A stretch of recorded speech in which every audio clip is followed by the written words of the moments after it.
So you've seen us playing at tournaments like API, Dodgeball Toronto's Kickoff, Worlds, and all the other North American tournaments in between, like FDC, USA Premier Tour, anything else, The Thing, right? But have you ever really wondered what goes on behind the scenes for us and how much work it really takes to get to the top of the game? Now, I do think the barrier for entry is not as high as it should be, but I will tell you that the highest level of the sport is absolutely terrifying. Those guys work day and night to become better players all the time, and they go to every tournament here and there, and it's a lot of really hard work. Now, personally for myself, I haven't been the player that I wanted to be for the past year or so. I think after Worlds, I took a steep drop in my physical fitness, and even mentally when it comes to film review, I haven't been taking it as seriously as I wanted to. But coming up for the next tournament that's in 30 days, I want to make sure that I document everything and keep myself accountable by being on here. But in 30 days, so January 25th, 26th, today is the 26th day after Christmas, there is Dodgeball Toronto's Kickoff. And the months following, there's Dodgeball Seattle's The Thing in March, I think the 15th, 16th. So we've got 30 days till the next tournament, and that's what the title of this video is going to be pretty much about. It's going to be getting ready for Dodgeball Toronto's Kickoff, but a road to API.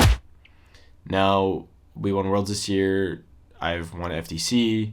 I won UDC in the past, and I think moving on, I think that API is the next thing that I want to put my heart into. Winning API is the pinnacle of the sport, in my opinion. It's the hardest tournament that I've ever been to, and I think that that's the one that really matters. Now, for myself, what's important is working and getting better, that 1% every single day, right? I know it's a cliche to say, get 1% better every day, because it's quite literally impossible, but I think there's some merit to that saying, and I'm going to start working on that today. I plan on switching up my entire workout plan to something more geared towards dodgeball instead of just doing the classic baseball stuff that I've been doing in the past. Because my arm's always been fine, but the rest of my body really can't keep up. I'm a bit chonky, as some people might say, and I think I'm going to change that. I've never really kept track of my running stats, as I have not really been a runner in the past. Not my fault. I have really flat feet and extremely bad toes. I have gout, and it's just some of the most painful things ever is just running. So we're going to try and switch that up when it comes to everything, diet, exercise, blah blah blah. But the plan is to be about 175, 180 pounds by the time API rolls around in October, and I think that's a very doable goal. It just matters up here. I'm going to track everything on Strava. So Strava is an app where you can track your run and how long it takes you to run a mile and blah, blah, blah. But I'm going to track everything in that app, and I'm going to link the description to mine below if you want to follow me on there, so we can keep up with each other and you guys can keep along with this journey on there. Now, I'm going to start with my favorite part of the training, and that's film. And I spend a lot of time on film, and I know my teammates know that, because when it comes to knowing players from each and every country, I am the guy to ask.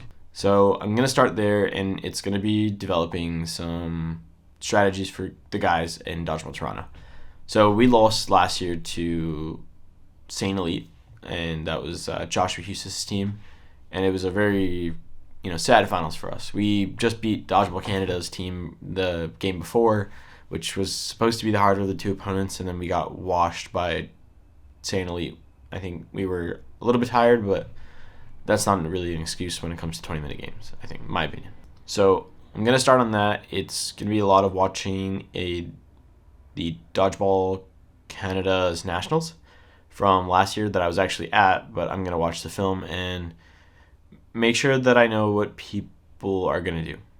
That's the goal. It's look out for people's tendencies, look out for people's, how they pop off, how to stop them from doing that, how to really shut the players down that let players or let teams succeed. Really just shut them down. It's you don't want to get into the battle like we did in FDC, where it's like we let them do their thing, and then we try and bounce off of that. Its reaction is not good in dodgeball at all.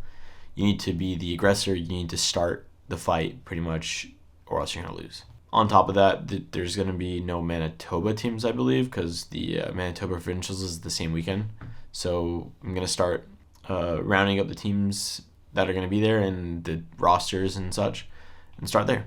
So if you don't know, now you know. Dodgeball Live has all of the games that I at least use for Canadian tournaments. Even some Dodgeball Toronto tournaments are on here, but this is where I'm going to start for today. I'm going to go in here, and I'm going to look through some of the games. Actually, this is the gold medal game. This is the bronze medal game that I'm going to look at. New Era Mavs, St. Elite Half, and I think those 4 are good. So I'm mostly just going to skim through these. Right, I'm going to be looking for things that players did to, find out their little quirks. And, for example, if players like to, if they get hard brush back, do they like to slide, or do they like to block and dodge, or do they just trade with you? And I know for St. Elite, they like trade, but if I'm looking at Half or Royals, those new teams that I'm not really, or newer teams I'm not familiar with, like Royals or New Era, I don't think they're going to be a Manitoba team, but it's finding out that little quirky part of the game and seeing if they do those things, and then writing it down on a Google Doc, and then sharing it with my team members so that they know exactly what they're going to do when we play them. Hey, he's going to drop. Hey, he's going to drop. Double pump on Byron because we know he's going to slide into the dodge once he pump fakes once. It's stuff like that. And getting that information is super important when it comes to play calling. So when you play call, you call a pump fake on number 4 because number 4 is going to drop to his knees and look for a catch. So stuff like that.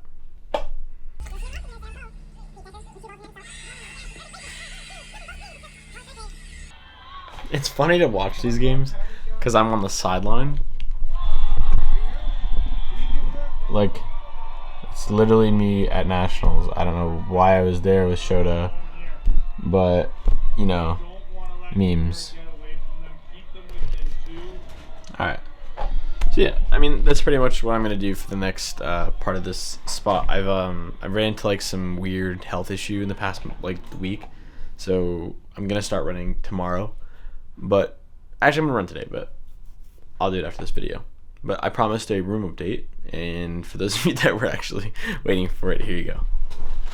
So these came out, absolutely phenomenal. I cannot thank Alex any more than I already have. These were freaking amazing. And I printed them out and I put them on 18 by 24 things from, I think it was Staples or even Amazon, or Michael's, I think it was actually. Yeah. I covered the the metal with a good one. But I covered the other one. But here's the pictures that I had done. I think they look absolutely phenomenal. And again, thank you guys for watching this video. If you guys enjoyed this little update, and hopefully you guys follow along on the next couple of videos. But I appreciate it. And if you guys like and subscribe and stay tuned for more content, I'll see you guys later. Good night.